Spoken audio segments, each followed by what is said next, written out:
Това не съм виждал. Да видите кръгово в тунела. Да видим, да не е да излезем. Е8 е наляво. Вау. Гледайте табелите, че аз те знам на къде сме. Тук нагоре сме, май. Нагоре сме. Нали 8 пише нататък? Пригответе се. Снимай. Браво, бе. Големия дошъл тук. Гледай. Такова строителство не се вижда никъде. Ах ти. Страшна работа. Тук трябва да направиш документален филм. Със светещи знаци, с всичко. Браво. Кръгово в тунела, моля ти се. Какъв е то тунел, бе? Ама има два ръкава. Единия нагоре, другия за магнетето наводи за главния път, другия продължава надолу за центъра на Трьомсо. Признавам, че норвежците са най-добре строенето на тунел. Скала, вентилация си има.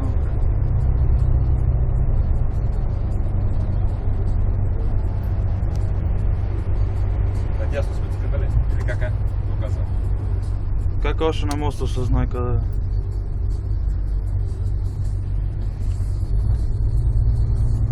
Да се ебем в гламанаците, да се ебем. Да Що? много ще една придавка.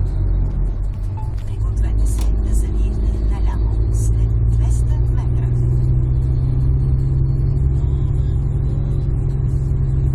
Ти баира.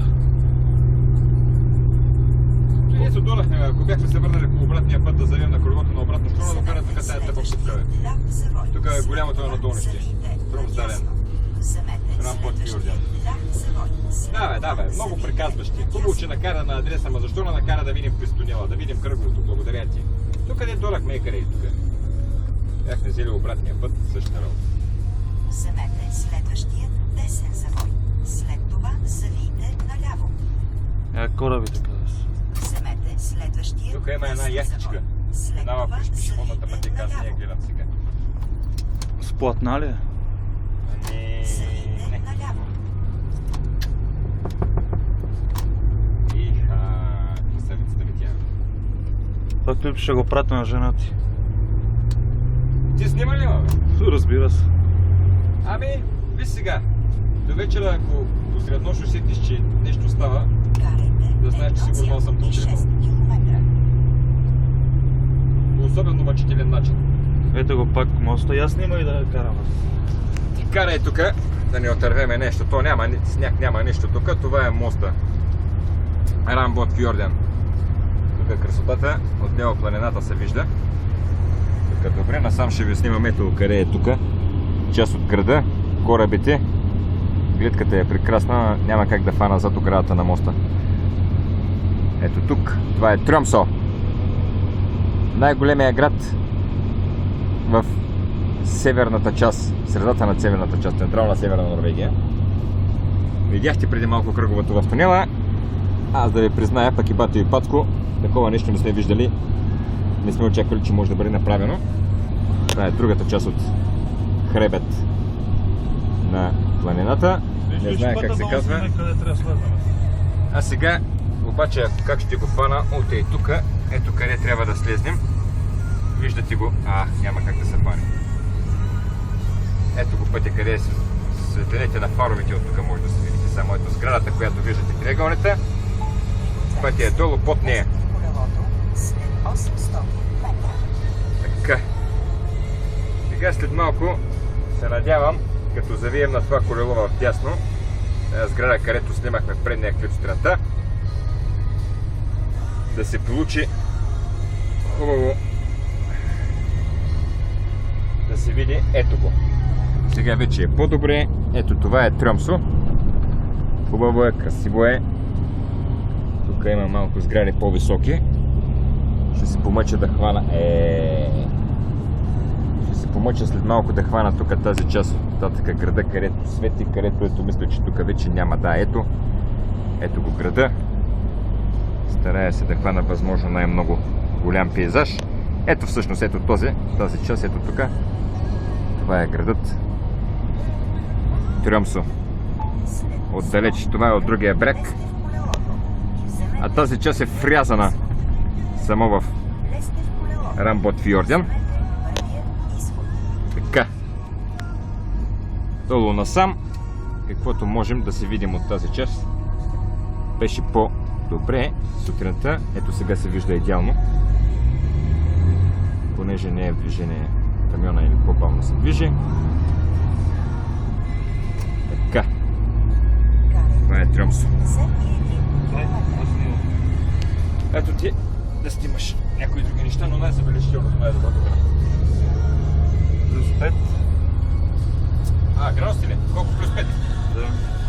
Да, днеска сме 18 януари, нали? 2013. Това Караме. е на 500 км вътре в полярния кръг. Извинявай, ще прекъснах само да кажа. На 500 км навътре в полярния кръг е плюс 5 градуса в момента, а където сме ние, температурата е с около 20 по-надолу. Давам по думата. Караме 25 тона. Покараме, бе. Доре, как се превежда това? Blue Catfish. Blue Catfish, това е някакъв вид акула, мантия, морски котки. Морска котка е. Catfish е морска котка, но не знам дали е също, защото синя морска котка може да се каже на доста неща. Замразено филе. Замразено филе. Много месце. Blue Catfish. На минус 18 се кара. Тук само скоро ви виждате.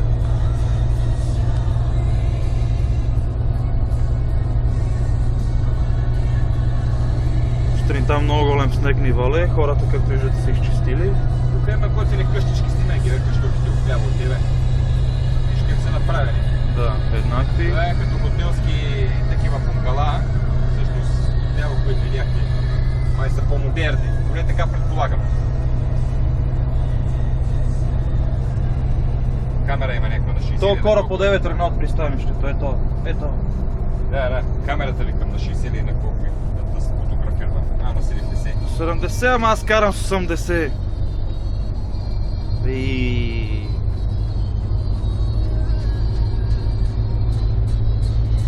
Николай, 7 минути, добре ли е? Ами, добре. National Geographic Приемат го. ще ни предадат приза. Хайде да не отъкчаваме, уважаемите зрители и онлайн потребители. Как ще ги отъкчаваме, виж, кой готвим тук? Снимай къщичките. Морето стигаме до... Не се виждат. Не се виждат, няма как. Тук тази гледка, дай престорчам. Кораба, виж, това не там. Тая гледка престоя прозората и тук гледката. Това е фьорд. Само че от тези, които не са с топла вода, а с нормална по-хладка. Кораба. Всъщност, зимата... този кораб, това е кораб тук във фьорда. Вътре в него. Поради близостта се до фьорда, много от норвежките градове зимно време имат по-мек климат. Зимата е краткотрайна при тях. Вали мокър сняг, премесен с дъжд, много рязко сняг. Това не е добре за нас. Ето корабчето. Водачите, тъй като при определени температури сняг, дъжд, мокър сняг, лек замръзлик става като една парзалка за хокей на лед или нещо друго, но не е много приятно, удобно за каране. В далечината има някаква планина, която аз така ще заснема. От мъглата трудно се вижда. Ще опитам малко приближаване. При коментара за 15 секунди да увелича музиката. Да, давай. Музиката.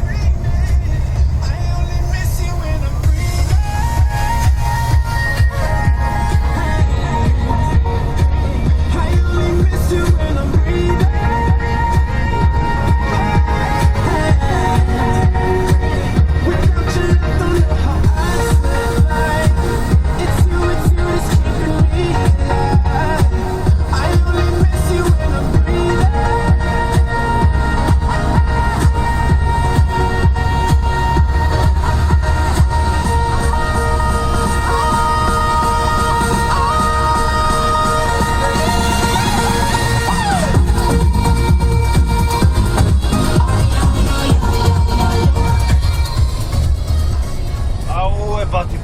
заради това малко. Не се притеснявай, бата ти райдър ги прави по един час клипове. Аз смятам, че този клип е страшно интересен.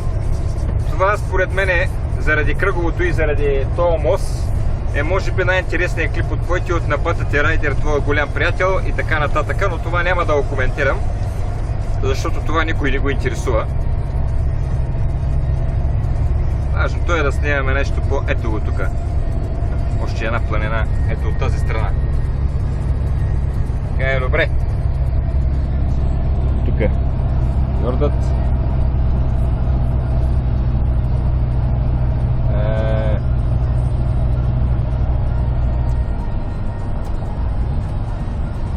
Тук е да това е голямо изкачване, но Ама все пак... за в момента времето е добро, пътя е влажен, мокър, но при плюс 5 ли, плюс 6 ли колко е? Но при плюс 5 градуса. А само 600 км по-на юг е минус 30. Да, около 500-550 км. 600, да, точно, тъй като зад нас беше, нали, надолу след Йохмок. На около 600 км в Швеция, по-надолу е около минус 30. Също с ние, когато идвахме насам, беше минус 23, минус 28, но от колегите знаем, че с нощи или онази вечер било минус 31 в една котловина на около 50 км от квартирата, където сме снимали и показвали. А тук байрите, пък някакъв полет, такова е.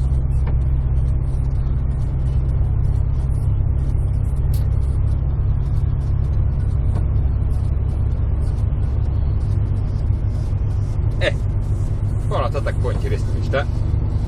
Няма кой знае какви. Да ти предоставя частта. Да, айде да свалям богето, че това да го дигне, да че само се...